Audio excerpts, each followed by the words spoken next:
Good morning students. आज हम बात करेंगे, जैसा कि कल व्यतिकरण के बारे में आपको समझा दिया गया था, लेकिन अब हम आज थोड़ा सा नोट्स के माध्यम से भी समझेंगे।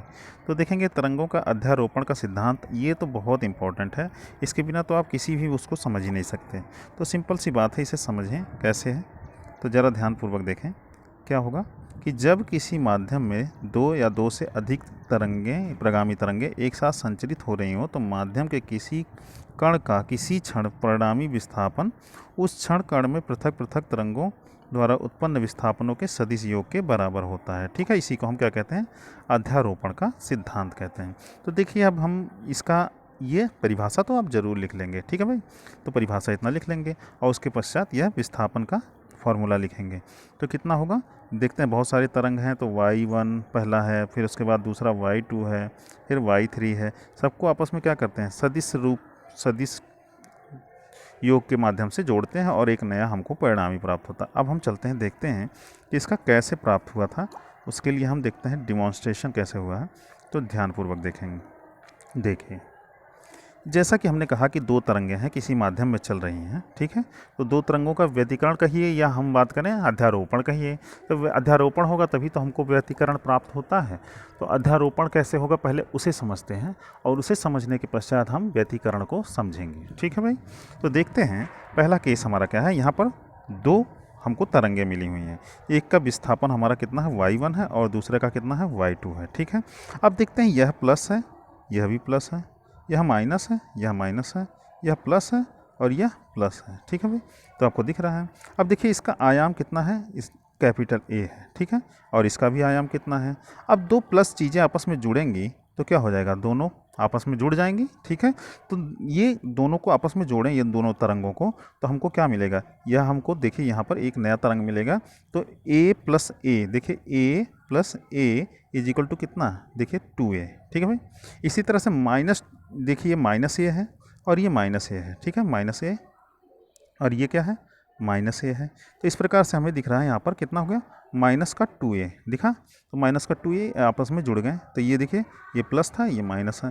फिर अगला भी इसी प्रकार जुड़ जाएगा, तो ये हो जाएगा प्लस। तो आपको दिख रहा है कि दो तरंगों की परिणामी तीव्रता क्या हो गई, अपने आप से क्या हो गया, ये ये इसका y अगर हम कह दें, ये हमारा y है, तो y इज इक्वल टू कितना हो गया, y1 प्लस y2।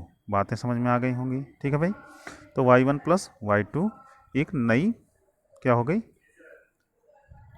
नया आयाम हमें प्राप्त होगा या नया विस्थापन प्राप्त होगा। ठीक है, ठीक इसी प्रकार से अगर हम बात करें, दूसरा केस देखते हैं कि क्या होता है। तो यहाँ देखिए, ये हमारा कैसा है, यह प्लस A, यहाँ क्या है, माइनस A बाई, ये माइनस A/2। ठीक है, तो देखिए ये प्लस का है और ये माइनस का है। अगर हम A में से माइनस A/2 घटा दें तो कितना आएगा, A/2 ही तो आएगा। क्यों भाई, प्लस का A/2 आएगा। तो यही देखें, हमारा आयाम यहाँ पर क्या हो गया, घट गया। बातें समझ में आ रही हैं। पहले हमारा कितना था, A था, यहाँ कितना था, माइनस A/2, तो A/2 बचा, केवल आधा बचा। ठीक है, इसी प्रकार से यहाँ माइनस A/2, यहाँ प्लस A/2। बातें समझ में आ गई। यहाँ आयाम में क्या हो गई, कमी हो गई। ठीक है, फिर भी इसकी कुछ तीव्रता है। ठीक है, तीसरा केस देखते हैं।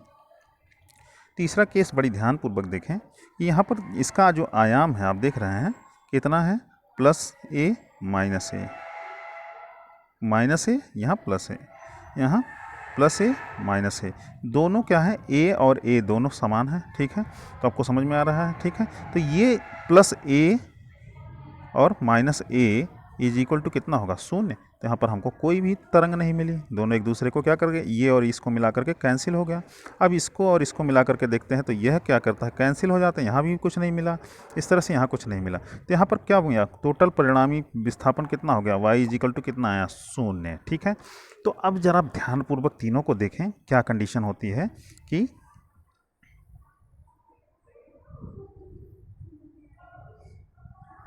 कि पहला केस जरा देखें कि दो तरंगों का समान आवृत्ति की है, यानी देखिए 1.5 तरंगें इसमें है, 1.5 तरंगें इसमें है, समान समय अंतराल में। तो आपने देखा आवृत्ति सेम है। ठीक है, तो यहाँ पर समान आवृत्ति की तरंगें मिलाकर के एक नया तरंग बनाती हैं और बनाने के पश्चात जो नया तरंग बनता है, यही प्रक्रिया क्या कहलाती है? व्यतिकरण कहलाती है। ठीक है, दो तरंगों के समान आवृत्ति की तरंगें आपस में एक दूसरे के ऊपर अध्यारोपित होती हैं तो एक नए तरंग का निर्माण करती हैं। इसी को हम क्या कहते हैं? अध्यारोपण कहते हैं। बातें समझ में? वो अध्यारोपण नहीं, व्यतिकरण कहते हैं। ठीक है भाई, और यह अध्यारोपण का सिद्धांत प्रयोग करता है। तो इस तरह से ये जो देखिए यहाँ पर पोषण हो गया इसका, यानी ये तंदुरुस्त हो गया ये आपका तरंग। तो इसी नाते इसे हम कहते हैं समपोषी व्यतिकरण। क्या कहते हैं? समपोषी व्यतिकरण। ठीक है, और देखिए दूसरा वाला भी समपोषी ही है, क्योंकि यहाँ पर कुछ तो भले कम हो गया है लेकिन कुछ ना कुछ मात्रा इसमें मौजूद है, तो यह भी समपोषी है। लेकिन यहाँ तीसरा केस देखते हैं। तीसरा केस आप जरा नीचे देखें, यहाँ पर बिल्कुल ही तरंगें नष्ट हो गई, इसीलिए इसे हम क्या कहेंगे? विनाशी व्यतिकरण। क्या कहेंगे? विनाशी। यानी जब दो तरंगों के अध्यारोपण से हमें एक ऐसी तरंग प्राप्त हो जिसकी तीव्रता शून्य हो जाए, यानी एकदम समाप्त हो जाए, अंधेरा हो जाए। ठीक है, ऐसे तरंगों को, ऐसी व्यतिकरण को हम क्या कहते हैं? विनाशी व्यतिकरण कहते हैं। ठीक है, अब चलते हैं व्यतिकरण की परिभाषा देखते हैं। तो व्यतिकरण की परिभाषा के अनुसार क्या कहता है? जब किसी माध्यम में एक ही आवृत्ति की दो तरंगें एक साथ एक ही दिशा में चलती हैं तो उनके अध्यारोपण के माध्यम के विभिन्न बिंदुओं पर परिणामी तीव्रता उन तरंगों की अलग अलग तीव्रताओं के योग से भिन्न होती है। ठीक है, देखा आपने कि y1 को जोड़ा और y2 को जोड़ा, तो y1 और y2 में से कुछ ना मिला, कुछ तीसरा मिल गया। क्या मिल गया? y मिल गया। ठीक है, कुछ भिन्न होती हैं। ठीक है, माध्यम के कुछ बिंदुओं पर परिणामी तरंग की तीव्रता बहुत अधिक पाई जाती है जबकि कुछ बिंदुओं पर बहुत कम पाई जाती है। इस घटना को हम क्या कहते हैं? व्यतिकरण कहते हैं। बातें समझ में आ गई? ठीक है, व्यतिकरण कितने प्रकार का होता है? दो प्रकार का होता है। अभी मैंने आपको डिफाइन करके दिखाया। एक में तीव्रता अधिक हो जाती है या कुछ कम हो जाती है, कोई फर्क नहीं पड़ता, तो उसे क्या कहते हैं? अधिक हो जाती है, तो उन बिंदुओं की तीव्रता हम क्या कहलाती है? उसे क्या कहते हैं? हम समपोषी व्यतिकरण या कंस्ट्रक्टिव इंटरफ्रेंस। और जब क्या होता है, जिन बिंदुओं पर तीव्रता लगभग शून्य हो जाती है उसे हम क्या कहते हैं? विनाशी व्यतिकरण या डिस्ट्रक्टिव इंटरफ्रेंस। अब परिणामी तीव्रता के लिए हम चलते हैं, क्या करते हैं? एक फॉर्मूला ड्राइव करते हैं। ठीक है भाई, चलिए देखते हैं। तो क्या करते हैं? हमने कहा कि माना एक ही आवृत्ति की दो सरल आवर्त प्रगामी तरंगें चल रही हैं एक ही दिशा में। ठीक है, अब उनके आयाम कौन कौन से? A1 और A2 हैं। ठीक है भाई, A1 और A2 हैं। ठीक, तो आप देख रहे हैं, और उनका विस्थापन कितना है? y1 और y2 है। ठीक है, तो अब देखें हमारा जो प्रगामी तरंग का समीकरण होगा वो क्या क्या होगा, जरा ध्यानपूर्वक देखते हैं।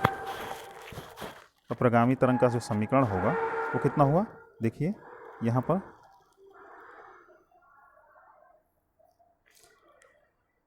y1 is equal to A1 sine omega T minus K X. प्रगामी तरंग माइनस के एक्स का मतलब प्लस एक्स डायरेक्शन में चलती हुई जाएगी, ऐसे दिख रहा है।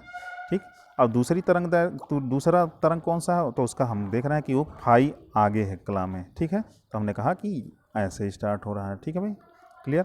तो दोनों में डिफरेंस कितने का है? फाई का है। ठीक है, समीकरण 1 तथा 2 आपने देख लिया। ठीक है, अब इनको अध्यारोपण के सिद्धांत से हम चलते हैं, देखते हैं क्या होता है। अध्यारोपण के सिद्धांत में आप जानते हो y बराबर y1 प्लस y2, दोनों समीकरण को हमने यहाँ इसको जोड़ा। अब हम जब जोड़ेंगे तो ये देखिए omega T minus K x को हमने क्या मान लिया? a मान लिया, और फाई को हमने क्या मान लिया? b मान लिया। क्या मान लिया? b।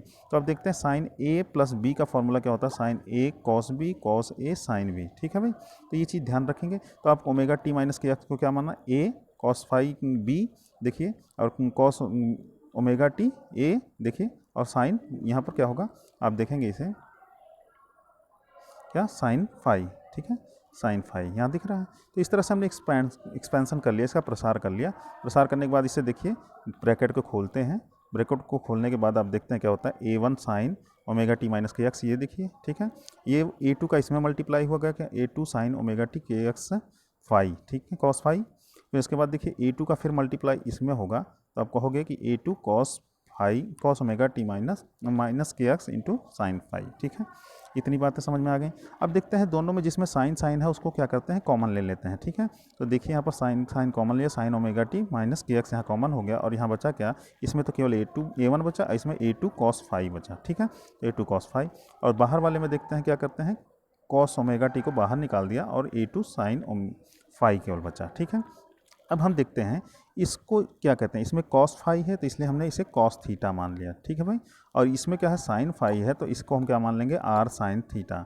आर साइन थीटा, क्योंकि अब ये बहुत बड़ा इक्वेशन हो गया, इसे हमने क्या मान लिया, R sine R cos theta, ये दो चीज़ें मान ली गई। चलिए देखते हैं, मान लिया हमने, ठीक है, हमने यहाँ पर मान लिया कि अब क्या हो गया, समीकरण 3 और 4 के रूप में मान लिया कि ये a1 plus a2 cos phi is equal to R cos theta, a2 sine phi is equal to R sine theta, ठीक है।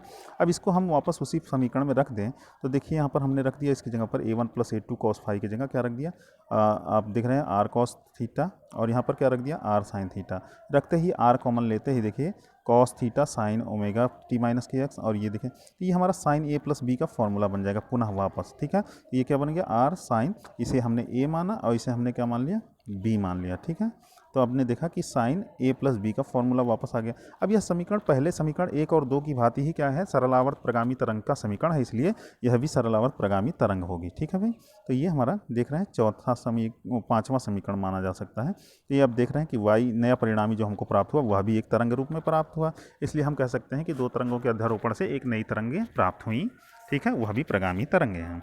अब हम देखेंगे कि समीकरण 3 और 4 को जब जोड़ते हैं तो देखिए समीकरण 3 और 4 क्या थे, समीकरण 3 और 4 देखिए, 3 तो ये था a1 plus a2 cos phi था, ठीक है, बराबर आर कॉस थीटा था, और दूसरा क्या था a2 sine phi is equal to कितना था, आर साइन थीटा था।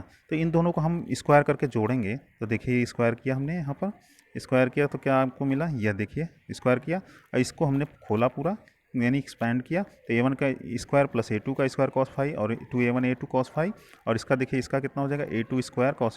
अब देखो a2 cos square phi, a2 sine square phi और a2 कॉस स्क्वायर फाई, दोनों को कॉमन किया, sine square theta cos square phi, मतलब मिला करके कितना हो गया, 1 हो गया, और हमको R square is equal to क्या मिल गया, a1 का square plus a2 square plus 2a1 a2। तो ये आपको समझ में आ गया होगा कि ये आपको रिजल्टेंट प्राप्त हो गया, ठीक है। तो रिजल्टेंट जब प्राप्त हो जाएगा तो इसी को हम अभी न्यूमेरिकल के लिए यूज कर सकते हैं। तो आज के लिए इतना ही, धन्यवाद।